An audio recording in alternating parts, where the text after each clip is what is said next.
Hello, one and all, and welcome to a very jovial episode 90 of the Huddersfield Town Social. We have merged with the Andy Takes That Chance podcast, and for those of you who are new to the show, please lower your expectations now.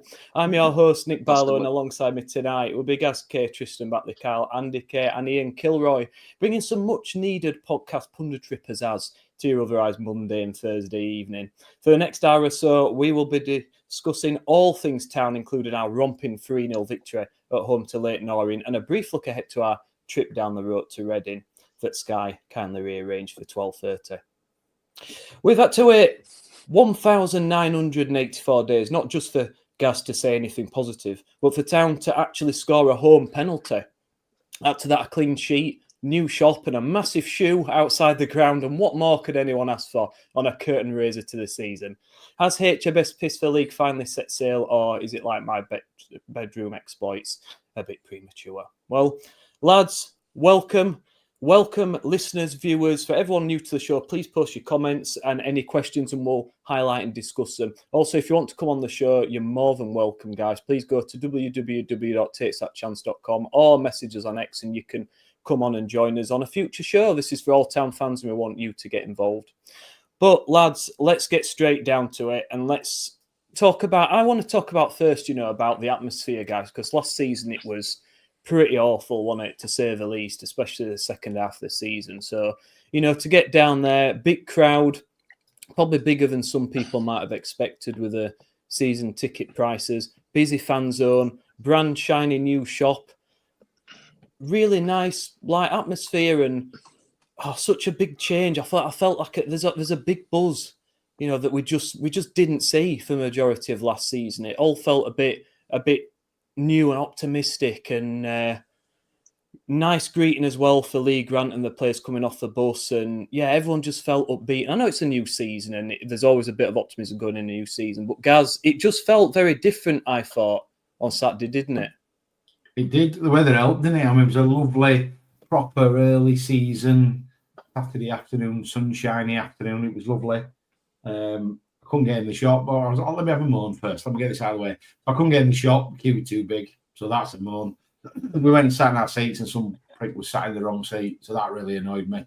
But after that, from there onwards, it was all up. It was all upbeat. I think Leyton Orient they're a shadow of the team we played on the last day of last season out there. Let's be fair, they reminded me a bit of us last season, to be honest. Tidy enough at times, but a bit powder puff. And I thought we started well. I mean, ironically, they could have scored. They could have scored the first goal. I thought Connolly was lively. Karoma didn't do very much for him, did he? But I think the fans just pretty quickly got into the swing of it. And I think the fans did a really good job throughout the game. And it was nice to hear Lee Grant acknowledge that at the end of the game. So, it had a different buzz and a different vibe to it generally, didn't it, Nick? Which, as you said, there's a few things that could have derailed that feeling, the price of the season tickets. People complaining we hadn't signed anybody with any attacking intent or creativity. But I think on the day, Lee Grant played a bit of a blinder. I think the setup was good, and I think the team was right up for it. I think that's what I was pleased about. They were right up for it. And I thought, I'm sure that Kill will go into some kind of detail, but I just thought we were really effective on the day. We only had 45% possession. Didn't feel like that, did it? It felt like actually we probably had more of the ball, but when we had it, we actually did something with it, which is such a refreshing change to the last two seasons. So I thoroughly enjoyed it, even though the bloke that was sat in the wrong seat spent most of the game man spreading his legs, but it was a good afternoon. You do moan, Gaz, bloody hellfire. We haven't started yet, and he's already off on one.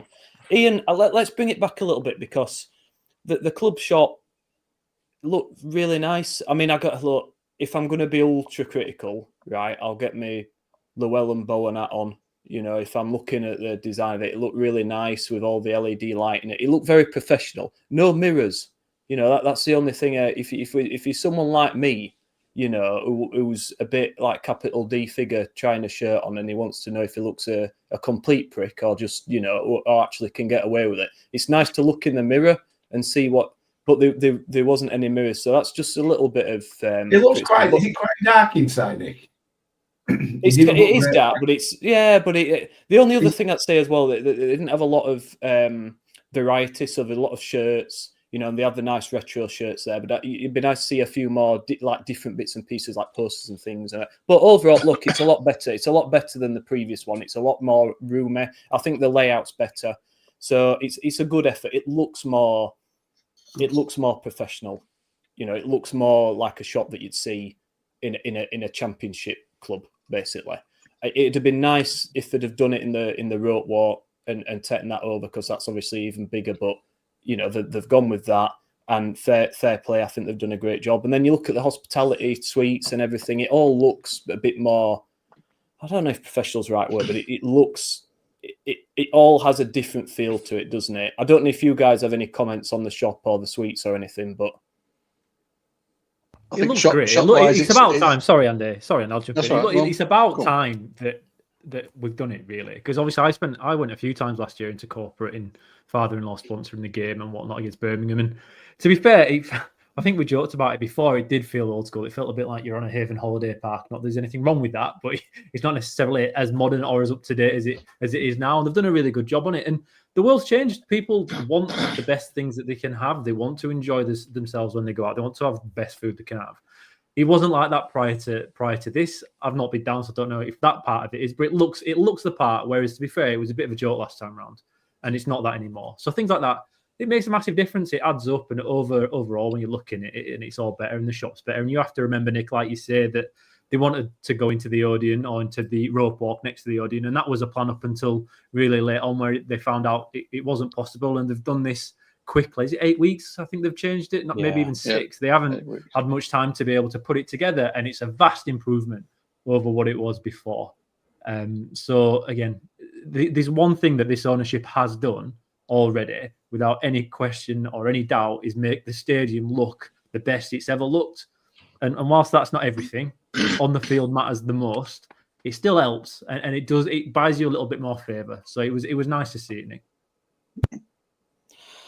And from one bit of class to another, the Cowshed tifo. Now I'll talk about. We will get into the game, but I wanted to mention this because I thought this was class. This homage to the thrice champions. What you do in life echoes in eternity. The big banners with Herbert Chapman and Cecil Potter, and not many people talk about Cecil Potter, but he took over from Herbert Chapman and steered us to the 3rd title, didn't he? And I just thought it was brilliantly done. And as a player, Andy, like if you're walking out and you see that, I'd still like, by the way, for us to have the whole of that end, like as a full home end. I think it'd be incredible. But regardless of that, to walk out and see a display like that and all the fans cheering behind it, it must give you a big buzz before the game, mustn't it? And fair play to the Cowshed lads. He said it took 311 man hours to put that together. 2,282 quid it cost, and they have set up a crowdfunder page, guys, by the way, so do have a look for that. Just Google that, and if you can donate, that'd be amazing, because it all goes towards them putting together these displays. But Andy, what did you think to that, mate? I thought it was class. Well, once we worked out what it said, because we're at Cowshed and we've got the problem of not being able to read what's in front of us, what does that say? Whether a professional footballer would be educated enough to be able to read all those long words and when they come out, I'm not sure. Bless them. But yeah, I thought it was absolute quality. I have heard that the next tifo is going to be "Leaders Grasp Nettles," which I think would be a brilliant follow-up from the words of our great leader, Lee Grant. I bet it would start with. I think they got a lot right on Saturday, a lot right. So I think there's some real good stuff they've done. Just while I remember, we said we'd mention Stephen Booth, the guy who sadly passed away who did a lot to save the club. So, rest in peace, Stephen, and condolences from all of us to your family if anybody's watching. That's a terrible piece of news. The naming of the Mel Booth press box, I really like that. While the guy's still knocking about to get something like that, even though it's miles away, named after him. Social media's great, tifo's great. I think the connections there is developing. Like I said on my video, I've just felt a buzz. We turned up early just so we could try and get to the club shop, even though we weren't probably going to make it. Couldn't park in our normal place, which was not really unusual.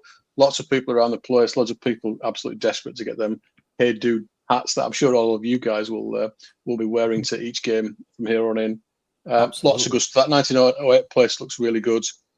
H-Town looks as good as ever. I think they've got the unrestricted stuff. That was really good to watch last night. So there's lots of stuff, as Killer said, off the pitch that they very much are getting right. So yeah, it was just, I enjoyed it for the first time in God knows how long. We rocked up, we absolutely hammered somebody. There was a great atmosphere, and it was really enjoyable. So it's no wonder there were a few inquiries about season tickets. I think that's a quality piece of business, actually opening them up again. Yeah, you could say it's opportunistic, but that's how you make a bit of brass. So hopefully they've sold a few more of them. Crowd was way bigger than I thought it was going to be. Just over 17,000 fair dues. So yeah, just a grand day out, as we'd say in Yorkshire, I think. A grand day out. And Andy, I was going to talk about this later, but seeing as you mentioned it, obviously you mentioned the sat past Stephen Booth at the age of 69. Now, he was one of the founding members and activist in the Huddersfield Town Survival Trust, the Huddersfield Town Supporters Association, and the Huddersfield Town Heritage Project. Now, he was instrumental in helping keeping the club afloat, and he helped organise the Wembley Wizards match. And it's people like Stephen, fans who are so dedicated and determined, they basically pulled the club out of the mire. You know, they might not have been a club. If it weren't for fans like Stephen, I don't think we'd be sat here now moaning. So, you know, we owe a lot to fans like Stephen, who did so much for the club. And by all accounts, I mean, I never met him, but by all accounts, an amazing guy. And our thoughts are obviously with Stephen's family and friends at this very difficult time. And I've noticed that the Town Supporters Association have put a post out calling for a round of applause for Stephen at the next home game against Leicester City on the 3rd minute, just to pay tribute to his efforts in 2003. So I urge everybody that's going to that game that can get to it just to join in that applause for Stephen and just show appreciation for everything that he's done for the club. Is anyone else anything to add on that, or no? Right, so without further ado, guys, let's move on. James Murgatroyd's put, now undertakes that chance, so you're going to be monitored for negativity. No, we're not. As demonstrated by Gaz from the first minute, it's obvious we're not. That's why we're in. Matt's just subcontracting all the negativity out to us. So we're going to take all the criticism and pelters. Not coming our way, yeah. But no, we're saying miserable sods that we've always been, mate. It's exactly the same show, so don't worry about that. Well, hang on a minute. Killer advertised us on Andy Takes That Chance as less football insight and yes, more. I was going to mention that. That didn't go unnoticed. I heard that as well. So let's have a see then. It's not as in depth and intellectual as this show, obviously. But you know, it's a nice little sideline to ours. So. I always knew there was a bell end. Yeah. I mean, what's new for that, Killer? Well, to be fair, guys, you don't even listen, so you've missed it. It's never true, by the way. We know it's true, but yeah, oh yeah, of course it is. But we don't want I'm here for authenticity and realness. And if it's too hard for you boys to take it, you shouldn't be here. You're in the big league now. We've stepped. What you do in life together. Echoes in eternity. Don't ever forget that. That's correct, Andy. And sometimes you've got to grasp those nettles. Grasp those nettles. You to do it, and you did it. Happening right now. Yeah. You don't want to like expert analysis. Balls to that. You know, this is about fun, guys. Get in and join the convo. This is real fan talk, rather than fucking pivots and. Oh, apart there's 9.5s and half spaces. Oh, that was good. Who gives a shit? Did the ball go in? Having said that, right, let's get into the game, and Ian can bail us out with some analysis. So. It was 4-2-3-1. I mean, it was like that pre-season, so we knew we expected that to be the formation. But the first thing that stood out to me is looking at that bench, right? So we had Nichols, Bolker, Sorensen, Ruskin, Charles, Kasumu, and Taylor. That's bench. Tristan, like, look at that bench. That's the best bench we've had for years, isn't it? You know, and I include like the last couple of years at Championship there. Like, isn't it great to have some actual strength in depth and subs that won't weaken the side when they come on? Yeah, it's a bit of a breath of fresh air, and to be honest with you, you know, I know there's still a few that would like kind of some creativity in there, but everything that and you guys alluded to kind of the off the field stuff, but everything at the minute just seems quite sensible. You know, there's not a lot of, it's not flamboyant. It's kind of, it's doing its job, and I think, you know, I think Grant seems to be that kind of appointment as well. And let's be honest, you know, at the weekend it could have been quite easily 5 or 6, you know, and I don't think we, quite as Gaz alluded to, you know, Leyton Orient were a shadow of the selves last season, and I don't think we probably got above second or third gear, you know. So yeah, it was good. It was it was definitely refreshing to see, given that bench, you know, would have been the core of probably our best team last season. So yeah. Having said that, we started and we nearly conceded, don't we? So we, I say it's a bit gooch with a bit of a slow pass. I mean, it's hard, isn't it? You don't want to criticise too much because it's literally pretty much an entirely new team that's been put together here. So, you know, although we've had the players for most of the pre-season, it's still very early days. So there's bound to be some slip-ups, isn't there? But, you know, Connolly gets in and it's a really good run, to be fair, into the box and hits the post. I don't know if Goodman has it covered or not. I think he probably just does. But that's a bit of Andy shaking his head. You didn't think he did, mate. It was a good effort, though, wasn't it? From It was a good effort, and there was shepherding him across. But I think he had beaten him if it had been 6 inches to the side. It'd have gone in. But you know, fair dues. We struck back pretty quickly afterwards with Ben Wiles. God love him. God bless him. The new improved Ben Wiles. Ian was loving it. His nice little pass from May, dropping in, getting into space and then laying it off to all Ben Wiles, and you're thinking it's going in, it's just off the post. But it's telling because I think last season, especially the second half, Gaz, I think that we could have crumbled there quite easily. You know, with a lot of pressure on first home game.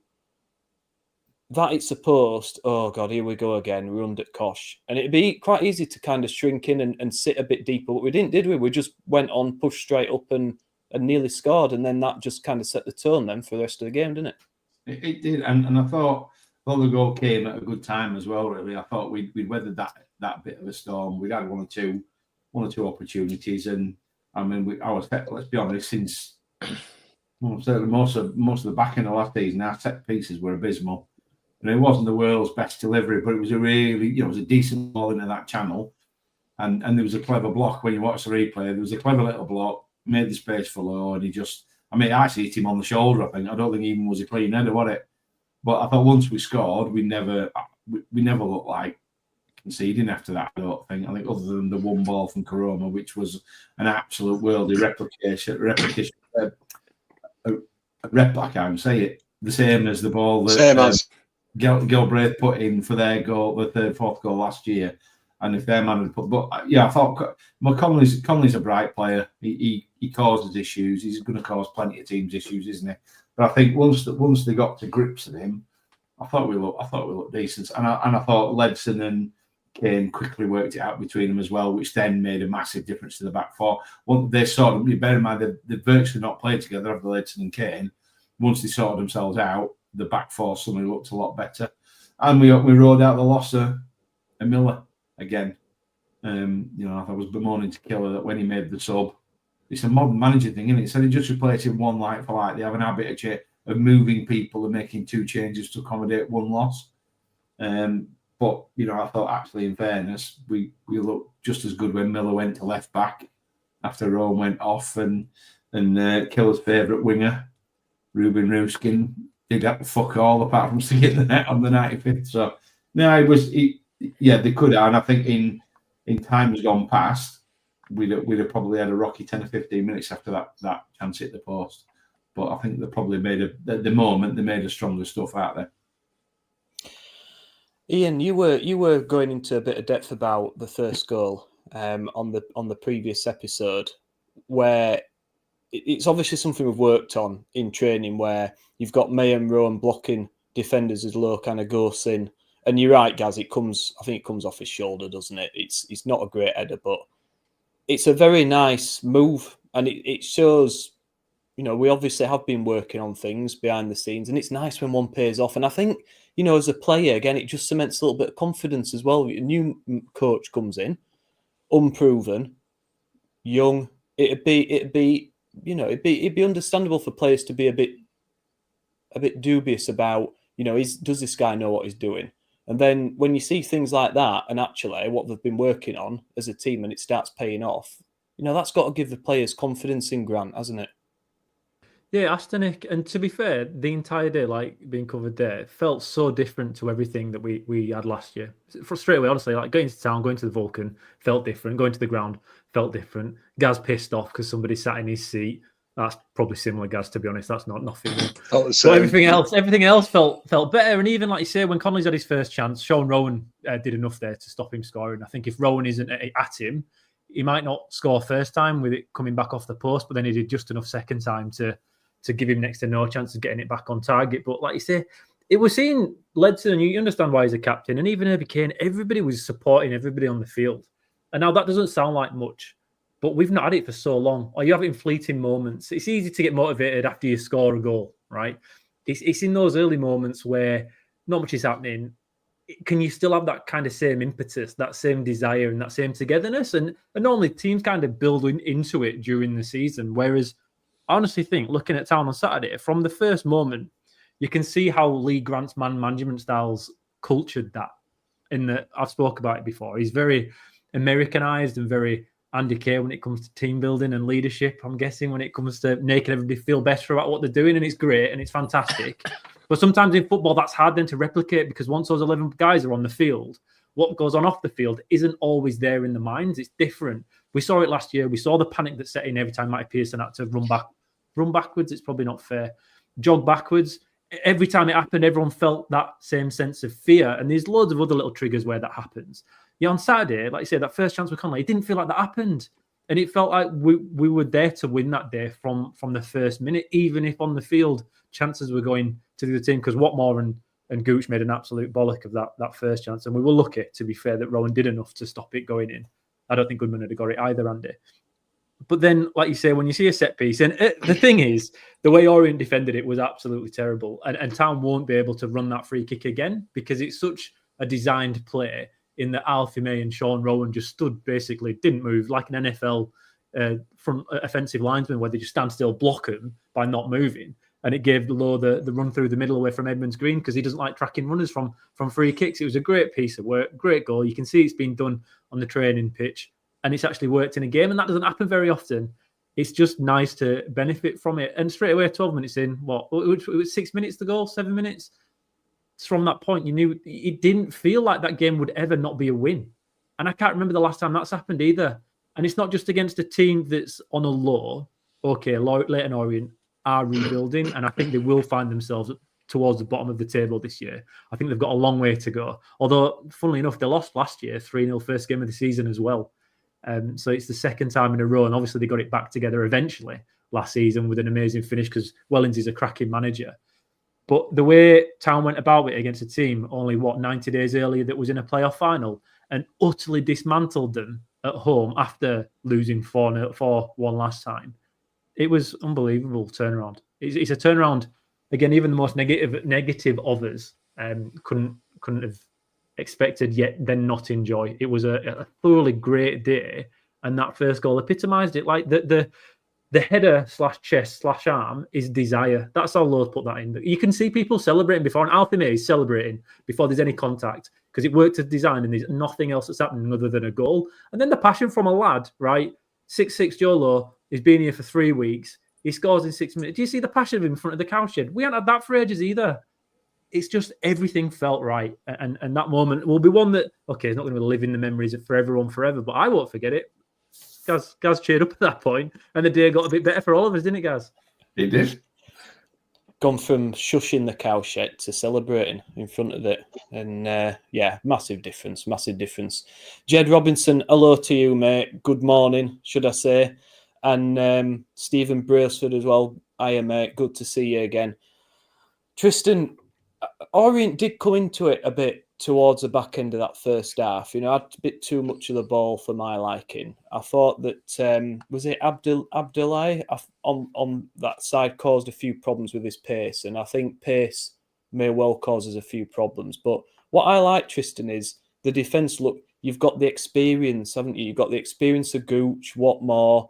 From a positional sense, you've got the height physicality of Lowe in there. And I thought Rowan looked really composed until he went off, and then Miller obviously covered and did a great job. It just looks such better defensively for us. It looks so comfortable and composed. Like Ian said, it never looked like we were going to really concede, did it? It just kind of put you more at ease. Yeah, and I think probably the most interesting part is we've seen quite an aggressive press, haven't we? Or certainly an aggressive style of football defensively in pre-season. And I think I can't remember which of the games it was. There was one of the games in Austria where actually for like the first 15 minutes or something, it was quite similar. It replicated kind of that game on Saturday where we did have to withstand some pressure, but it was almost kind of arm's length kind of pressure. It was we were comfortable in them having the possession and kind of playing in front of us a little bit. And I just thought, it shows that that we're quite comfortable and that the shape that that Grant's got us into is a lot better than we were last season. There was times last season where Hogs running around trying to cover various different people, whereas this year, quite as you alluded to, and it did take a little bit of time, but Kane and Ledson, there wasn't any kind of headless chicken running around. It was all quite clever, and we were pressing from the front, and we were quite clever when we did press as well. So I think all in all, I mean, God, it's cliched, isn't it? But there was a lot of there wasn't any panicking. There was almost that, oh well, trust the process kind of mentality in them. But actually, I think you as Killer's kind of alluded to, Grant seems to be very information driven, and there seems to be a lot of information passed to the players. But it seems, we've seen over the last kind of couple of seasons where information is passed to the players, but they still come onto the pitch and don't seem to look like they know what the job is. Everybody looked like they seemed to know what the job was at the weekend. And even there were two instances where the left back, I think it was, looked like he'd gone sailing past Gooch, and he kind of tackles almost behind himself, and drags the ball back through and tackles and just casually kind of passes it away, and they look drilled in then how they then move the ball away. Probably just one criticism perhaps is there was points in that period where we were kind of where they had a lot of possession, where there wasn't someone as an outlet to, there was some long kind of hopeful balls, or there was some kind of balls, just get rid of it type thing, which I appreciate at times you've got to do, but I think May dropped quite deep. He didn't always occupy kind of those the last man as such. So there's probably little bits like that for them to work on. But yeah, all in all, it was good. It was really good. It was as we've alluded to, it was refreshing to see, wasn't it? But yeah, Tristan, you're right there, though. We actually were too deep in moments in that first 25, 30 minutes. Alfie came all the way back, so there was no outlet. But the best part about it was we adjusted. And in the second half, we worked out it was working, and we tried to target it. So we started going long down. He basically left the front three up, didn't we? We left Ruskin up. Wiles is a bit more of a 10. Harness obviously struggled somewhat when he was injured in the second half. And May then stayed further forward as well. And we looked so much better. But that little adjustment, I don't think anyone else has picked up on that, Tristan. And to be fair, I think I'd tell you mentioned it. But you're right. There were moments there, first 20 minutes, May's all the way back. We had 11 men behind the ball with no outlet. And we didn't need to do it. It was like we were respecting Orient a bit much. We changed when we shifted when we realised they weren't the Orient of last season and couldn't hit us on the counter as much. But I'm with you, Christian. I actually think the information in regards to the instructions from League One, I think it's very simplified this season. I think the roles that they've been given is so much easier for them to understand than what we've had. And that's not, I'm not saying he's a basic manager. It's just more structurally, defensively, it's pretty easy to work out what he wants, right? So we normally have 3 guys who stays back because one of the fullbacks goes. Like you say, we were talking about this beforehand where Gooch did it initially. Second half, Miller kind of did it. So they adjusted a touch there. But the other thing is we have 2 defensive midfielders. We don't let Kane go forward or Ledson go forward. Both of them stayed really, really deep. And what that meant is if we did turn over the ball from your fast, skillful players, we had enough guys behind us that they didn't have to panic to get back into shape. Whereas last year, like you say, Tristan, with Johnny, it felt like we were always panicking. And this is one of the issues I had with both Wiles and Evans in that I think the pair of them had to do so much work off ball to cover from everyone else. And then when they get the ball, transition to go so high up the field that they could never settle into one role. And I think when Evans does come back, if he does get game time in this team, you'll see why he was so good at Bristol Rovers, because I think when you can focus on what you're best at, that attacking impetus that he can bring us, it'll be better for it. But I feel like the rules are extra simplified this season. And I know it's only 1 game in, and it'll change when the real test of when something goes wrong and we have to adjust and we start chasing. And we'll see really then what's happening. But to me, when you looked at what people's roles were, it was very easy. Defence was that. And then going forward, a quick little bounce pass off somebody in midfield to a runner and away as quick as possible. There was no pointless possession. There was no sideways passing. It was a little bit on the back line to get to a fullback. But the moment we could pass the ball forward, where a quick little 1-2, a quick little one to the side to Wiles to run onto or May to run onto, we hit it every time, and it caused Orient all those problems throughout the entire game. And it's not overcomplicated football. Again, this is, to me, Northern football. It's front foot football where it's direct without being just hoof. It's still about getting the ball into the right areas of the pitch and playing in the right areas of the pitch. And honestly, that's what I thought we were trying from the first moment, and it was fantastic to see. Do you think, because I was thinking about this yesterday, do you think it's the fact that finally we've grasped the nettle, which you haven't done with the last 3 head coaches / managers, in that we've had a complete clear out of the backroom staff? You know, they're a team who are united, who've come together. They're all working. They're all on the same page. Instead of some bloke that happened to be here before, and some bloke that worked in the academy that they really liked, so they thought they'd put him in as well. And it's no wonder the messages were confused. These guys, it's really clear. They've got, watching the Uncover thing yesterday, you know, it was clear they've got individual roles when it comes to the structure of the team. And I think, although, I'm sure OT's just put it in, you know, although I'm with you, Kai, you know, I do find League a bit fucking, a little bit, off his manager at times, grasp the nettle. All of that, it's just David Brent, in it. I actually think, I'm starting to come to the conclusion, I think as a 4, they blend really well. So, he's the man, but actually they're blending really well. My concern always was, would he have enough experience around him? And that is lacking. So when the going gets tough in October and November, will they have enough between them to be able to mix it up? Because you're right, Killer. People watch 1,000, they have analysts who watch 1,000 games. So the stuff we did Saturday is going to be a lot harder to do this Saturday, isn't it? And then the Saturday after it'll be even more difficult and so on. But I'm with you. I think I used the word effective before, didn't I? It just felt like when we had the ball, we actually had a fucking idea what we were going to do with it, and it was really effective. Sorry, Nick. I think you're right there, though, Gaz. I think it's about the 4 of them, or 5 of them with the goalkeeping coach, as much as it is about Grant. You know, Grant is very detailed and interested in kind of all of the information, but it seems to cascade through the other coaches, and quite as you said, they've all got kind of different bits that they pick up on. And I think that McShane in particular looks quite an important character around the team. Yeah, I just thought it was a million times better. It's passing with purpose. It's entertainment. You know, you talk about Northern football. I just want to be fucking entertained. For the past how many seasons it's been boring, sideways, backwards, mundane crap with 2 shots on target a game. I mean, how many shots did we have? 8 on target.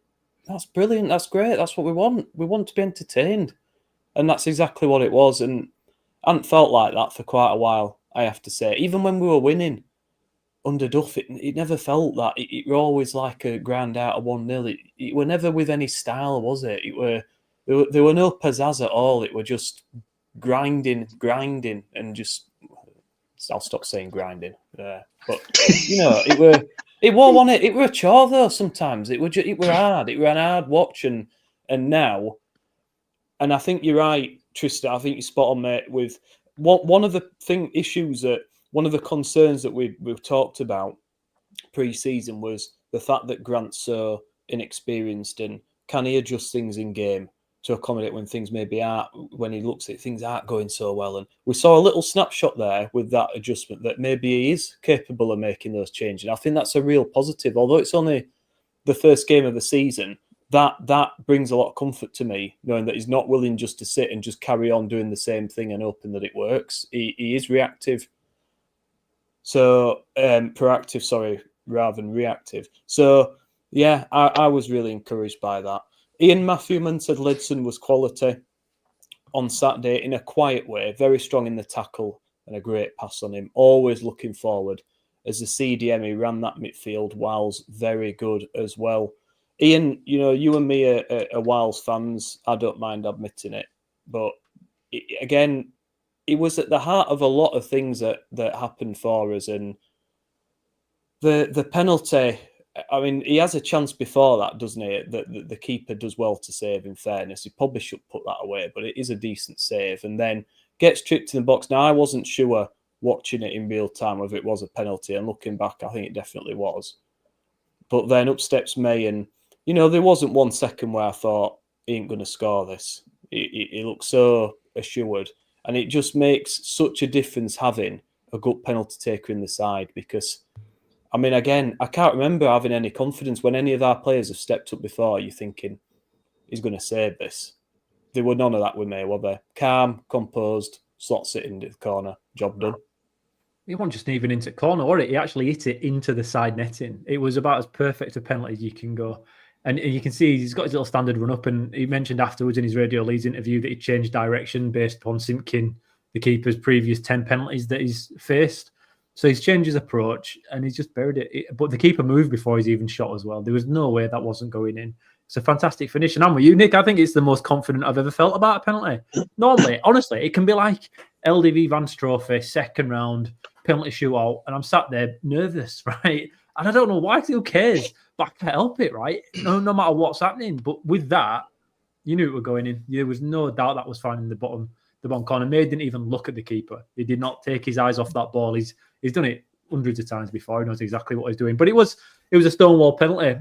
Ben Wiles, another great run, like you say. Could he have done better that one beforehand when he shot on his left hand, on his left foot. I think he could have cut in and finished it with his right. He had loads of time, but it was great on the day. Those driving runs forward were fantastic. He's faster, much faster than I think any of us had him down for.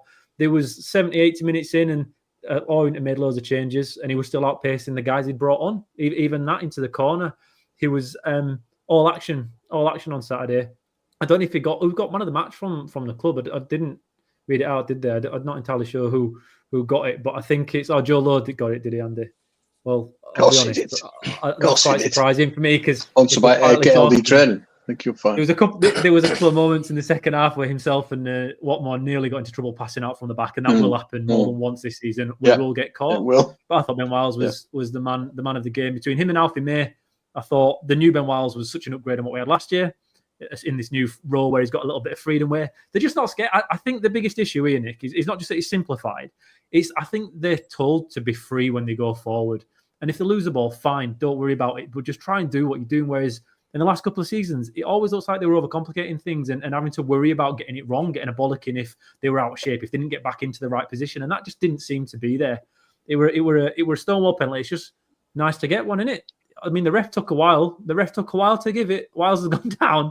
It must have been, 3-4 seconds before he's blown his whistle. And there's an argument to say, was he even in the box? But I think if it's on the edge of the box, it counts as a penalty as well, doesn't it? So, not nice to get one given that was thoroughly deserved, even if the ref did the old dramatic delay before giving it.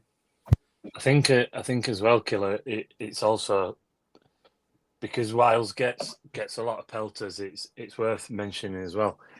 Probably 70 minutes into the game, Alfie May loses the ball about a third into their half.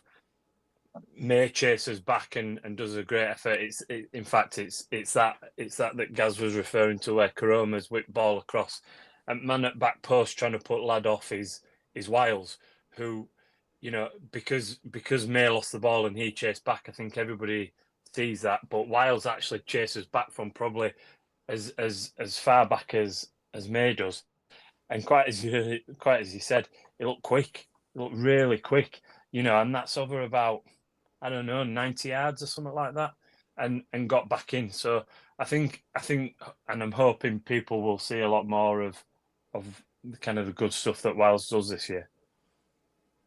I think he'll have a good season. I think part of the problem last season was he would play that position a lot of the time wide, which just isn't his position. And also, I think he's got better players around him, making more space, more runs. And this is what I said before. You know, if he's got better players around him, he can feed off them, he can lay the ball into them. He's going to be a lot more effective, and he's in his proper position. So I do think we'll get. And his stats weren't bad last season, to be fair, but I think now he's got better players around him. I think we'll see a different Wiles this season. I think he'll be really, really good. Jed Robinson says, "Is that a little smile, Nick?" It's only small, mate. I'm not going to get, I'm not going to get too over the top just yet because it's only one game, but it's certainly better. Mark Harrison says, "Will we miss Harness if he's out on Saturday? Who steps in?" I thought Harness was really good as well. Again, experience. Thought it linked up well. Some people say he was in and out, but I thought he had a decent game, and I think we would miss him. I think, I don't know, would Sorensen come in if he's out? I'm guessing, not sure. I won't. Don't know, maybe you go Taylor. You can go Taylor as well, though, can't you? Taylor's probably the shout on the right hand side. Sorry, well, that's what he did when he went off. Harness went off. Taylor came on, and May dropped one. I think it could well be that. May's more than capable of playing there if he needs to. Harness was really good, though. Gaz and I were talking about it at the game. One thing I really liked about the way Harness played is, even though he plays out wide, he didn't play as a winger at all. We were talking again before we're recording this now, in that Town, apart from Ruskin, who played high and wide, everyone else played quite narrow in that midfield, and they kind of exploded wide. What that means is you've got the space to run into, rather than filling it, and then you've got to beat that block, like we struggled with time and time again last year. It was more that we stayed narrow, and when the gap's there, hit it and make it into a race, because we thought we could beat them A on positioning or B on pace, and it works, and it was really, really nice to see it. But the one thing Harness did really, really well, he controlled the tempo of the entire game, and I can't remember seeing somebody doing it from out wide before, or on paper out wide. Aaron Moore used to do it. Lewis O'Brien did it at times as well. You've got really, really good players for us over the course of the last 20 years, and you can name a few of them that just knew when to pick the team up and when to slow tempo down. Hans did it in a day. In one game, you could see he can do that. In that if we were attacking and say when they had two guys up top and they had four guys in defence, he knew naturally to slow it down and wait for other runners to catch up. In those few moments where we did those quick little bounce passes, he could read that Orient were in trouble, that we're out of position, that we're not set, and we played it really quickly. It's sometimes hard to see that, and maybe where we sit, guys, if on upper tier of the Riverside, you get a good view and a good angle of him being able to see the other guys getting into the space at the right times, and then he's delaying the pass and playing it. He was honestly fantastic at it, and the best player on the team in this squad who can do that. I don't think we've got anybody else that can control it like he can. So if he's not playing this weekend, it will be a massive loss. Everyone who's seen Harness play over the course of a full season, wherever he's been before, they all say he's really creative. What Harness does, though, it's not the assist of the goal. It's not the goal. It's the movement before the assist that it gives you. And that's why you'll see when he's at Derby last year, they went on a cracking run, didn't he, when he's played as a 10. But he only got, I think, 1 goal and 1 assist. He didn't get very much at the end of the season, but I think they won. They didn't lose 9 out of 10 or something ridiculous, the form that they went on. And Harness was such a big part of that. But the stats don't necessarily show. It's another guy where the eye test on him will tell you far more than anything you can read in any sort of stats and XG nonsense. He knows how to play the role that we're asking him to play. And it's just another guy that's been put in the team.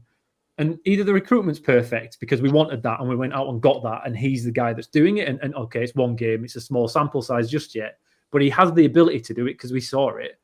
Or it's just Lee Grant and the management getting the guys to go out and play the natural positions. And I really feel like that's another thing that we're going to see this year. It won't be one system that's static. It'll be getting guys to go and do what they can do really, really well. And we try and enable it in other ways. And that's such a shift from Michael Duff's 3-5-2, my way or no way football. And I think we'll be much the better for it. But Harness is a big miss this weekend. Make no mistakes about that. He is, but I guess the thing is as well, like we've got players that can come on and put a shift in, and we don't look substantially weaker. You know, it will be a big miss, but we do have players willing to come in and step up, like your Taylors, etc. And we've still got players that we've not seen yet as well, that we're waiting to get up to speed. So the squad depth this season is brilliant, and even with Huddersfield Town's voodoo of injuries, surely we've got enough in the tank to be able to put up more of a fist at this season. Let's go on to the final goal then, and Ruben Ruskin divides opinion a lot. Some say he didn't do anything hardly, but he put a great ball in for Alfie May. Eder just tipped over, and he comes up with a goal at the end. Right place, right time, and a real cool, composed finish. And nice little back heel from Sorensen there into Charles. Puts it into Taylor and tries the shot, skanks the shot. But this is what happens when you get men in the box. And what was really encouraging to me is it would have been easy at 2-0 just to say, do you know what? Let's just sit on that. We'll keep a clean sheet. We'll put everyone behind the ball and we'll just see out a 2-0. But we're still going in the 94th minute. We're still committing players into the box. And it was great to see all the substitutes in that move together, working for the team. And Ruskin, brilliant finish, 3-0. Fantastic. What I liked about it was the noise that the crowd made on the Kilner Bank when Sorensen did that back heel. There was an element of shock and surprise and just joy. And we haven't heard anything like that for fucking years, man. When was the last time somebody did something like that in a Town shirt? God bless him. He's not had the best of pre-seasons, I don't think. And I think he's probably one of those that could have to really fight for his place, because I thought Lyndon Gooch was absolutely outstanding on the day. Massive upgrade on him. But when he did that, you know, that sense of freedom that, like you said, under Duff was 3-5-2, and that's what you got to play to. So I can't remember anything like that. So and then Taylor tries that skanked shot. Yeah, that's a nice way of describing it. And then it's a pretty good finish though from Ruskin. Pretty good finish. First time there wasn't much of a gap and he slotted it. So fair dues to him. I genuinely thought he might be one of the ones that were on his way. That I wasn't convinced that he was that enamoured of the Town, but clearly he is. Signed his new contract, and in the videos that we've seen, he seems very happy. His family's settled, so more power to his elbow. So yeah, good stuff. But I'll remember that noise from the Sorensen back heel for a long time, because it was almost utter shock. What a Town player's just done that. No, fair dues. Keep going, lads. Last time we had a cheer like that was when they announced 20% off at Marston's for all season ticket holders. It certainly wasn't anything on the pitch for it. But no. Mark Harrison says, I think Ruskin's learning to play as a winger. And that's right. To be fair, he came in as a left wing back rather than a winger. So he's at a new country. He's had to adapt, new surroundings. So it's never going to be easy for him, is it? And bearing in mind, he came into a poor side, wasn't performing well. He's obviously got ability, and the stats for him are pretty decent. I think we've just got to... He doesn't always make the best decisions. I think Mikael Miller, in some of those situations, is a bit more direct and he's a bit more assured. But, maybe that'll come with time. I think we've got to just get behind him and see how... I'm looking forward to seeing how he develops there. Injuries, though, Gaz. I mean, we mentioned Rowan. I mean, the bloke played every game for Lincoln last season. Absolutely tank-like, unbeatable, just... And then he lasted 20 minutes for us before he went off. It's like we're cursed or something. I've never known any club like it for injuries, and everyone's just like, oh no. I mean, I felt sorry for him. He tried to carry on, didn't he, mate? Yeah, well, he sort of flicked the ball away, and then he went down like he'd been poleaxed. And Connor was watching on TV, and he texted us, didn't he, Killer, saying he took a kick on between his knee and his shin pad. So we just thought it was a knock or a bang on his knee, and he was going to run it off. But he gave up as well, which is unusual normally. So yeah, really disappointing. But I guess it goes to what Jed said about the bench. We managed to wheel out Ruskin, and I don't think we looked much worse than when Rome was playing. In fairness, did we? But yeah, and same with Harness. Harness played virtually every game last season as well, didn't he? And now he's injured as well. So I think the Rome one looks like it was some kind of, he's been caught or some kind of knock or something. But the Harness one, I mean, he's no spring chicken, relatively speaking, is he, when it comes to his age? So maybe this work rate that Lee Grant and the team want out of the players, maybe we're going to get some more of these muscle injuries, which we know and love at Huddersfield Town. We're more than our share, don't we? So, weird one. Do you think it's something to do with the pitch, though, boys? Right? Honestly, the amount of injuries we get is ridiculous at this point, and I really do hope they've looked into if the surface at Canarside or the pitch is an issue, and I'm sure they will have. But the amount of injuries we get, they should be. I don't really know, but you'd expect so. The best clubs normally have exactly the same width and length of pitch with the same like grass / astroturf, whatever it is. I think it's 1 in 4 can be astroturf, and it's got to be whatever it is. Those hybrid pitches, it should be the same. Generally, it is the same. But for whatever reason, our injury list is ridiculous last year. And when, like you say, you've got a guy that played every minute of every game last year. Harness is a tank, I think somebody said from Derby and Burton before when we were doing some previews and signed, sealed, delivered episodes with him, in that he's rugged and will always last. And like you say, two of the guys that are supposed to be the lads that are going to be available every week have both been injured in the same game is somewhat silly to me. But I wonder if there's a correlation between us getting injured at home and in away games, because at this point it has to be something somewhere. Although maybe at Christmas we're looking at it. Is it that Stacey West fella, that Lincoln City fan? He'd done a blog for the EFL something or other site that appeared on, like your Google thing on your phone, you get stuff thrown at you. There was something on there that he'd put on it. It was about us, and he reckons the ground's cursed, and he reckons that there's some form of gypsy curse on our ground, and used our injuries and the injuries that the Giants have suffered at the stadium as evidence. Now, the Giants' injuries appeared to be nothing more than usual rugby league contact injuries. But yeah, that fella from Lincoln, who was a bit grumpy on TikTok with his with his hatred for Huddersfield Town, now is absolutely certain that we are cursed as a club. I don't know, but maybe that's it. Maybe that's the reason. It's we've upset some sort of god or something. It's probably been built on an old Anglo-Saxon burial ground, knowing our council. It could be. Do you know what I mean? It could be old underneath there. Oh, the Second World War mustard gas. That's like, it's built on mustard. It was built on a mustard gas thing, wasn't it? Yeah, that's it.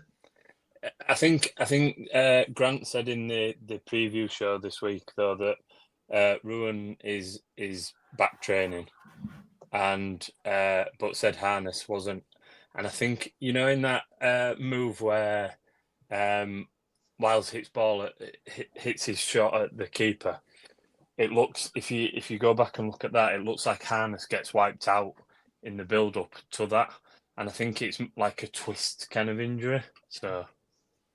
Yeah, at least they don't look like long-term injuries, do they? So Rowan, it's looking like he's 50-50 whether he plays on Saturday. I won't risk him personally if it is. I think we've got the squad depth to be able to allow him to come back when they're properly fit, and I think that's a big difference from last season as well.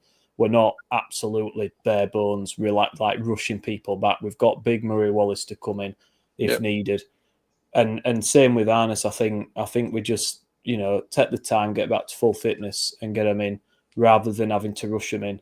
But we've got someone from Brazil here. I'm just looking at the comments there. Good afternoon, I'm from Brazil. I'm from just outside Scunthorpe at the moment. So I'm from Barnsley, Cocker. There's a site. I wish I were in Brazil. It's like an Arctic Monkeys song, this, isn't it? That's where you're going with this. Yeah, but look. Yeah, hopefully short term, and hopefully it's not going to hinder us too much. But we're going to have to keep an eye on that situation because, I've never known a club like it. Every club gets injuries, obviously, but it was just ridiculous last season, and we can't have that happening again. So we're going to have to look into it. But guys, first impressions then. So we've had the first game. Now, obviously, it's only game one, but are you optimistic? We had all our predictions, didn't we? Have you seen anything to change that, do you think? Because I'm really optimistic after seeing that. Not just the result, but the way we got the result and the experience, the fact we've actually got leaders on the pitch now that seem calm under pressure. We're not afraid to go forward and commit people. And I was really encouraged by it, but am I just being really naive and stupid like I were after Peterborough away, thinking we're going to do really well and then I'm sat miserable in 7 months' time? Ian? Nick, are you top two, Nick? Is that where you're at? Well, no, let's not go overboard, mate. I was thinking top 6. I think the last time we finished in the top 2 was it 1980? I think Ian Robbins were top scorer. So that's how long ago that was. We just don't do top 2, do we? We don't do it. I'm gonna say 4th at this moment in time, mate. But maybe I'll change that as we go. Were you there though, Nick? Where were you prior to this game? Has there been a shift at all? I was 6th, and now I've gone up to 4th. So incremental increases. Okay. I refuse to say top 2, mate, because we're just not a top 2 club. We don't do it, do we? We don't do it. Now, I hope we do, obviously, because I can't take playoffs again. I can't take all that rigmarole again. So we can do it. I think squad-wise, we've got a really good squad that's capable of being top 2, but with Town, it's always injuries. But then I suppose we've got a chairman that's willing to put his hand in his pocket in January if we are close. So I think the potential's there. It's just whether we can go the distance. I don't know.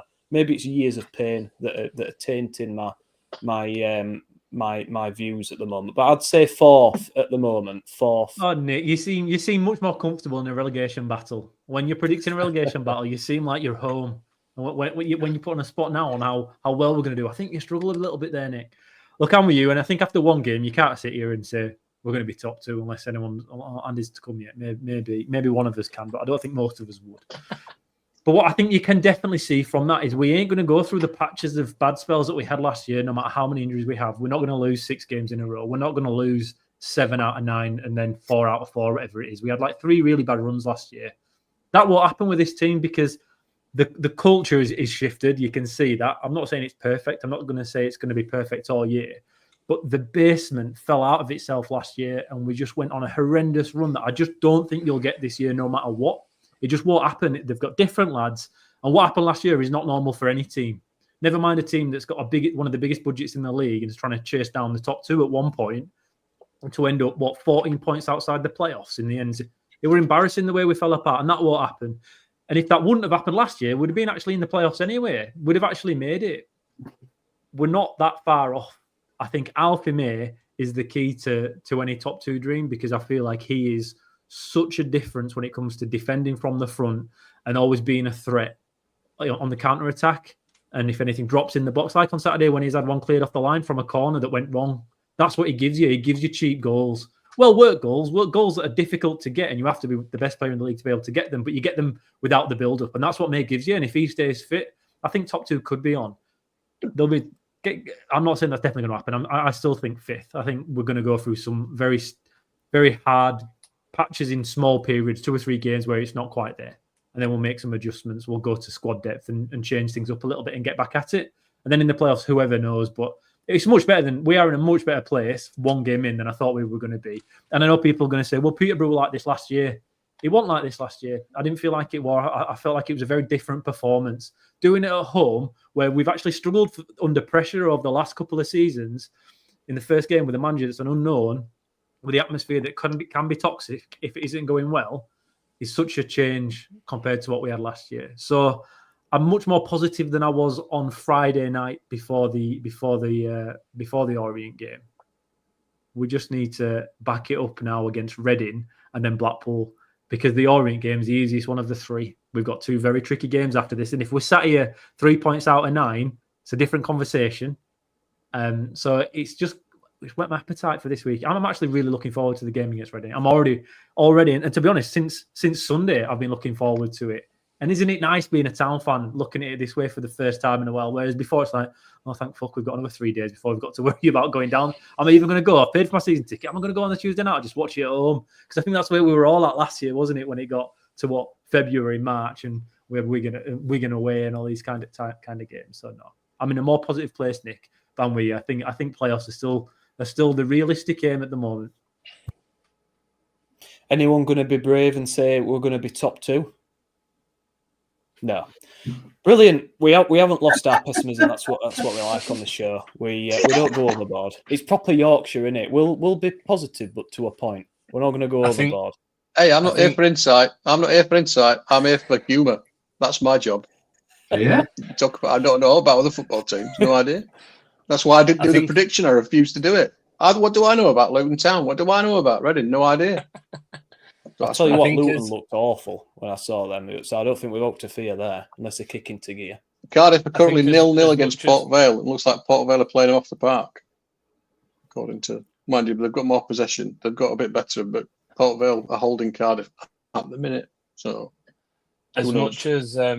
much as we alluded to at the start, Nick, about the strength in depth of the bench, I did look at the bench and think, who's going to come on and change the game? You could bring someone on to add a bit of stability, or to be a decent kind of no worse probably than what was on the pitch. But I didn't feel like there was anyone. You weren't going to throw, bless him, Dion Charles on to go and get you a goal, were you? It does. I'm just worried whether, if Plan A doesn't work, it's then, and I think Killer's talked about it before and or in the past. It's probably relying on Grant to make the changes tactically rather than personnel wise, I think. So I think that possibly is where we might just fall outside the top two. Do you think we need any more players' interest? Do you think we need a little bit more creativity? I mean, we're still a few players we haven't seen yet as well. But do you think we're short of maybe one or two more? Do you think maybe a few outgoings as well? Yeah, I think. Look, we've a handful of lads up front that I think we'd all kind of accept if they went. But the other option, as an example, to Wiles is Evans. Evans is out for a long period of time. We haven't seen this Castledine yet, and what he's about. But obviously, we've Harness out. Harness looks like he might be out for this weekend. So all of a sudden already we're sort of saying, what's the option? Okay, if it's Taylor coming in, how are we going to change it if it don't work on Saturday? I'm not sure what that next one is. So, I think it's just in those kind of areas that it just, possibly we maybe just want one or two more. And they may be, young Premier League loans that are a bit raw. They're a bit, harking back to kind of Benny Kofobi type that, was really raw in kind of what he did, but at the drop of a hat, he could change a game if he needed to, sort of thing.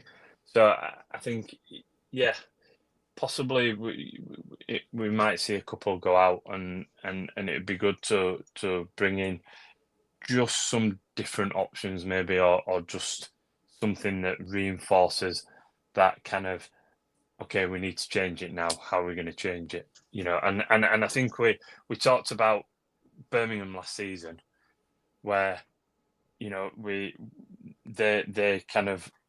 did what they needed to do in order to change the game, and sometimes that was Lyndon Dyke, sometimes it was I can't think, the lad that came from Blackpool, May type thing. So I think just something else in that kind of front line, or kind of in that front three behind, could be a decent option.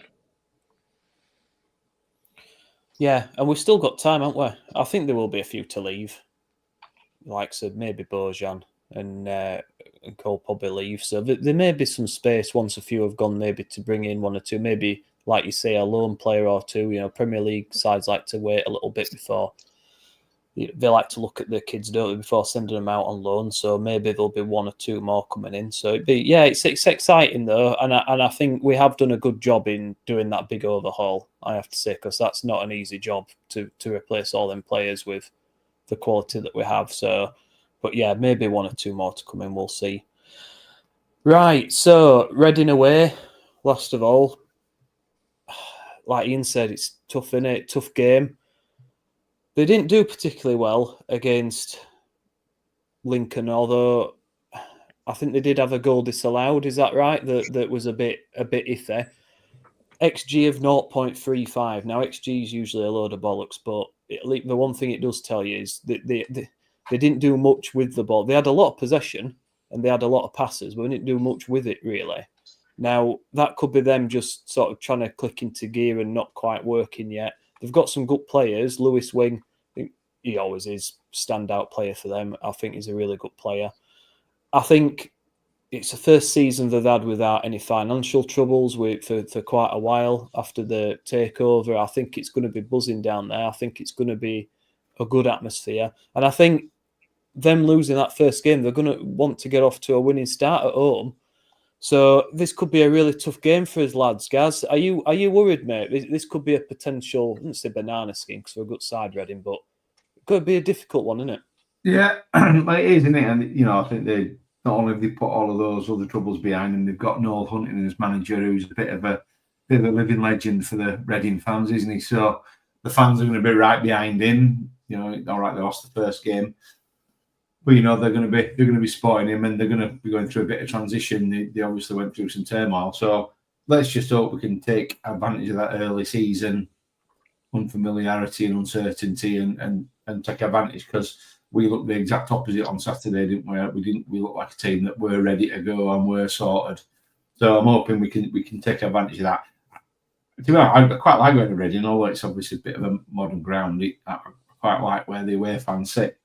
So I'm hoping we get a similar result to Saturday. I think they'll probably be more dangerous on the break than Orient. So we're going to probably see our back four tested properly for the first time, aren't we? But yeah, I'm weirdly confident, which is usually not a good sign. Ian, they played 4-3-3 previous game. I mean, I don't know what that means for us really, because we've got our setup, and it'd be nice to see us dominate that midfield. I think we have to get to grips with Wing though. That's the thing. We can't let him get into the game too much, because he kind of dictates everything. He's probably best. Do you think we should be concerned? He's best midfielder on his day, Nick. On his day, Nick, he's best midfielder in this division, Lewis Wing. It's amazing they've managed to sign him to a longer term contract. I think he's just signed a deal till 2028. Although I don't know if it's a bit like Ruben Ruskin, where I think there's a little bit more to it than what we've been told, because you don't bring a guy in January, play 15 games and give him a new contract. I think there's promises or something somewhere for that to happen. Otherwise, it seems a little bit silly. And maybe that's the same with Lewis Wing, that being promised that he can go next year if it's not a great season for them and he's getting paid a little bit more in the meantime, because he is a fantastic midfielder. And to be fair, we did give a few chances away in that kind of area of the pitch at the weekend. There were a few times where we did let them have the ball just on the edge of the box. And now with Lewis Wing, if you do that, you're punished. They get hit the post twice against Lincoln, and they had another effort that was not bad. I don't want to say too much because we've got the drive-in to do, Matt and I, following this episode. But Reading are a very, very tricky outfit. They're not as tricky as they were last year, though. But the stadium is a fortress. They are fantastic at home and have been for not just last year. They were great the year before, I think, as well. They're very tough to go there. And against Lincoln, whilst on paper you look at it and say, they weren't great, they were the better team. And there were moments in that game. It's a textbook League One game where there's moments there. If it goes the other way, like if Conley scores first up on Saturday, does the game change? There's moments in that game where Reading had chances to go ahead before any goal and get back into it. There was a penalty shout that was turned down, which I think is a penalty. It'd have been a soft one, but if it had been given, nobody said it wasn't a penalty, and that would have made it 1-1. There was a perfectly fine goal ruled out for me where Wings hit the post, it's bounced back, and I can't remember Hackett. I don't know one Hackett who put it in. Whoever put it in for Reading were miles onside. Kamara, that was it. But it was miles onside. There was no way it was offside, but it was given offside, and it changes the game. We've seen that.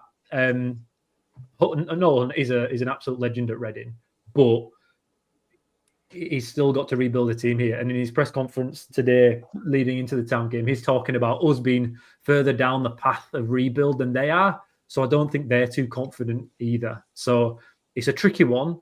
But realistically, if you want to make yourselves known at the top of the division, these are the games you have to go and put a statement performance in. Because when you do, then it kind of becomes a self-fulfilling prophecy somewhat, whereas you've beaten a good team away from home, everyone else thinks, oh shit, Huddersfield are all right here. And it gets that little bit more respect. And that does play a part in football when you know the team you're playing against next, going to Blackpool, have just won at Reading. Blackpool obviously lost to Stevenage last weekend.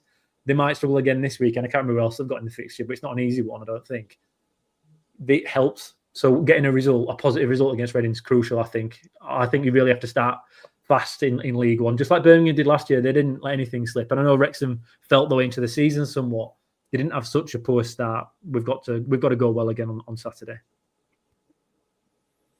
Yeah, 2 difficult away games really, Reading and Blackpool. It's tough start really to the season on paper, but like you say, if we've got ambitions of being top 2 or certainly up there, we've got to go and make a bit of a statement, haven't we?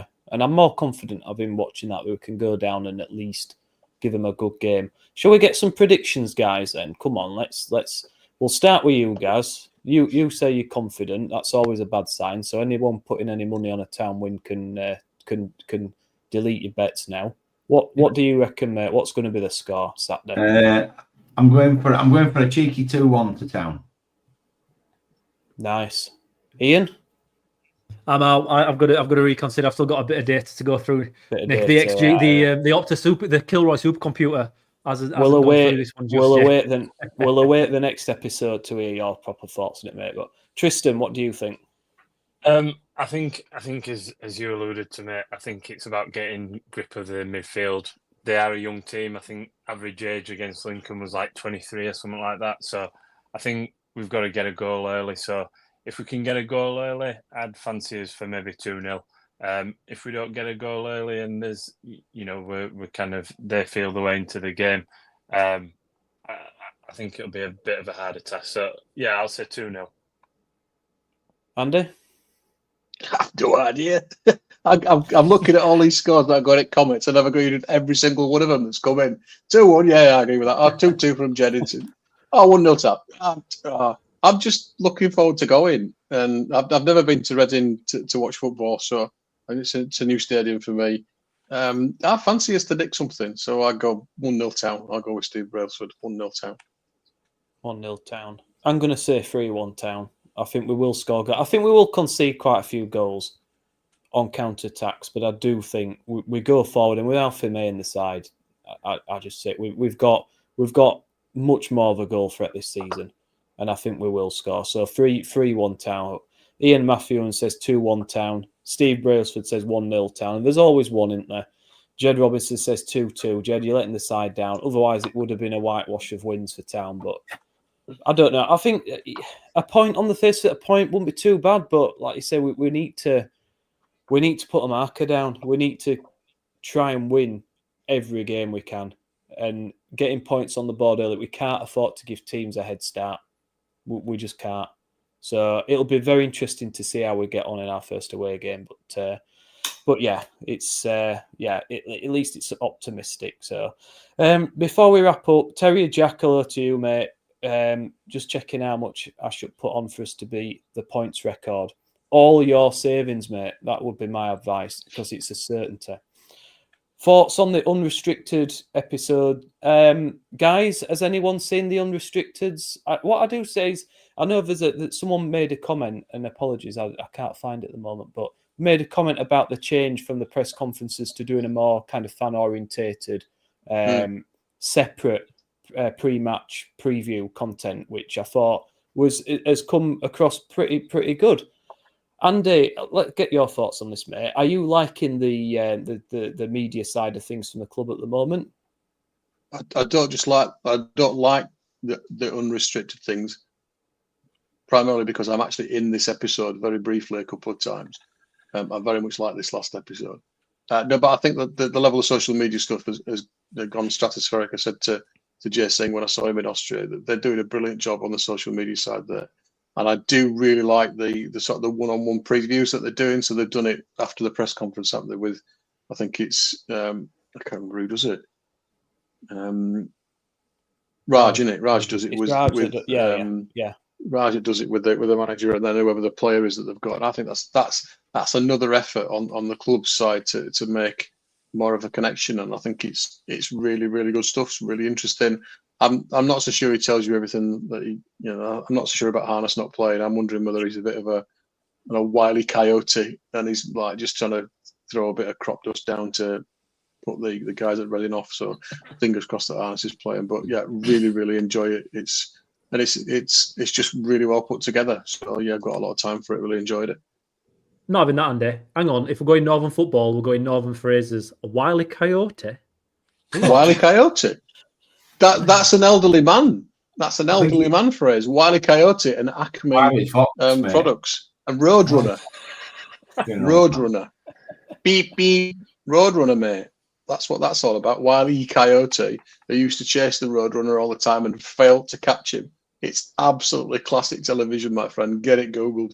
You will love it. There'll be anvils falling on tops of coyotes and you'll be laughing your head off. I'm not kidding. Acme Anvil. Acme Anvil, think- that's right. See, other old man knows quality. Wile E. Coyote. I think Nick, quite as Andy alluded to in the when he was in Austria and around the team, there does seem to be very clear awareness from the club that they need to better communicate with with the fans and etc.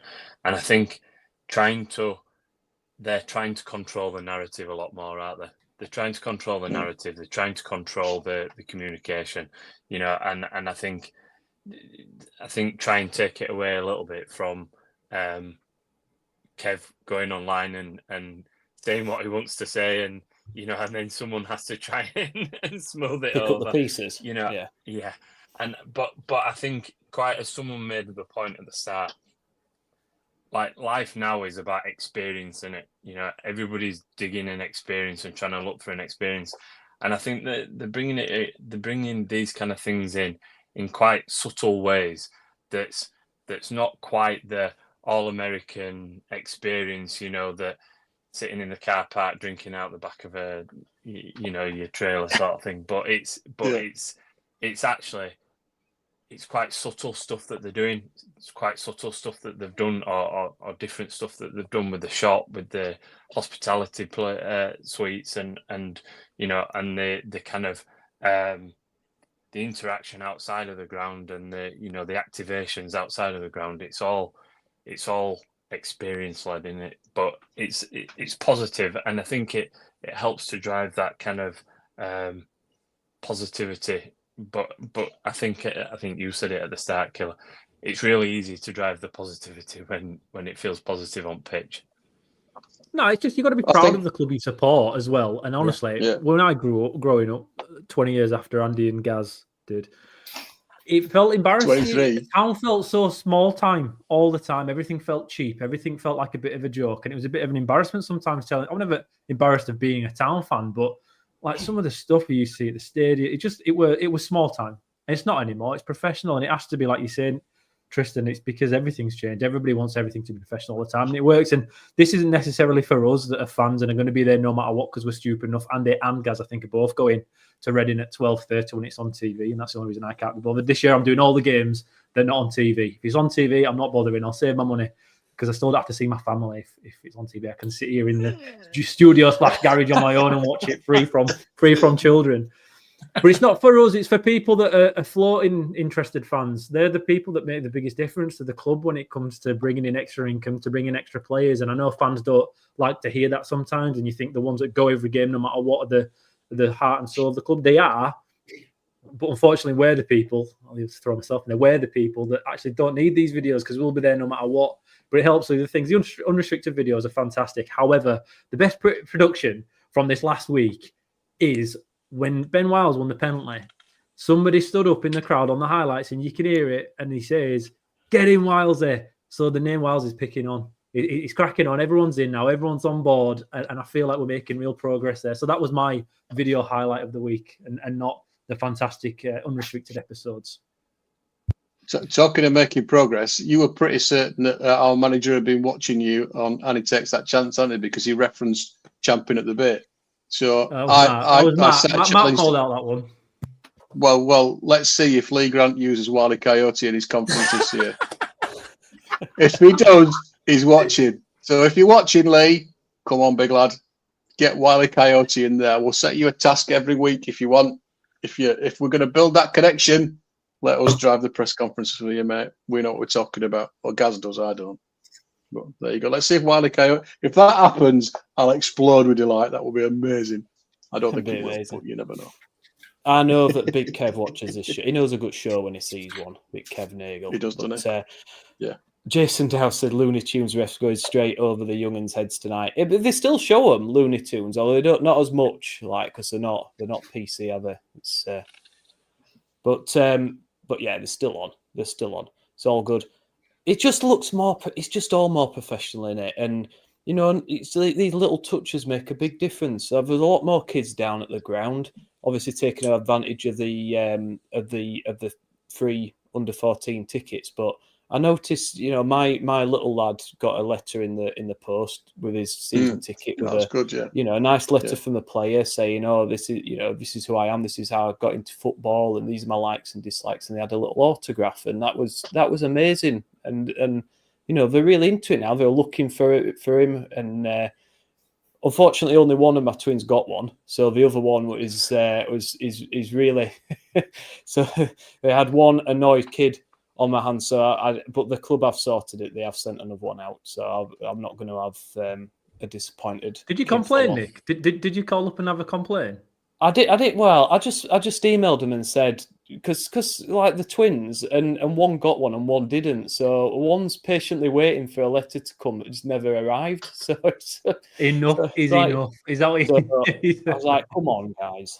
So but to be fair, the club were brilliant. They sent it, you know, they replied pretty much instantly. I sent them an email, replied straight away. They're sending one out, so they sorted it out. It's fair enough. So, but it's little things like that that get people interested, isn't it? That, you know, yeah, you don't have to do it, but it's a little bit extra in it. So, you know, that's a really nice touch from the club, and I think we've got to appreciate things like that because we never used to do it like that, did we? So, it's all good. Big shoe at the ground too, says Terry Jack. I know. I mean, I'm disappointed if I don't see Sydney Sweeney. If I don't see Sweeney in a town shirt and one of them Adu caps, I'm going to be really annoyed. I think Big Kev Nagel needs to make that happen pronto. But we're going to have to make do with a big shoe instead. I don't know what it was there for, but it was a novelty anyway. But again, it just felt nice around there, nice atmosphere. You've got the H-Town fan zone and everything going on. It's all just it makes for a nice day, doesn't it? It makes for a nice day. So, right, guys, have we anything else to talk about before we wrap up? I think that's pretty much everything, is it? Anything else? Nah. Right, we'll call it there. Guys, thank you so much, as always, for listening and your comments and your questions. It's been great seeing you all on here, especially with us merging, so it has been a bit different. We're not going to do them on every Thursday night. It could be a Tuesday, Wednesday. We are going to change it depending on availability. We appreciate that Thursday is a little bit late in the week, but so thank you very much for listening and contributing.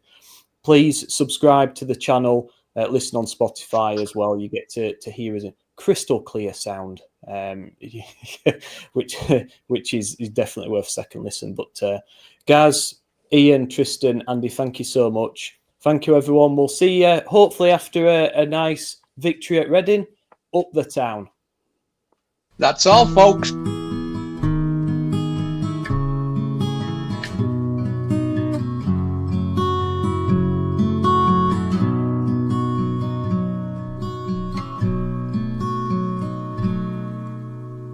There's a team that is dear to its followers. The colours are bright blue and white.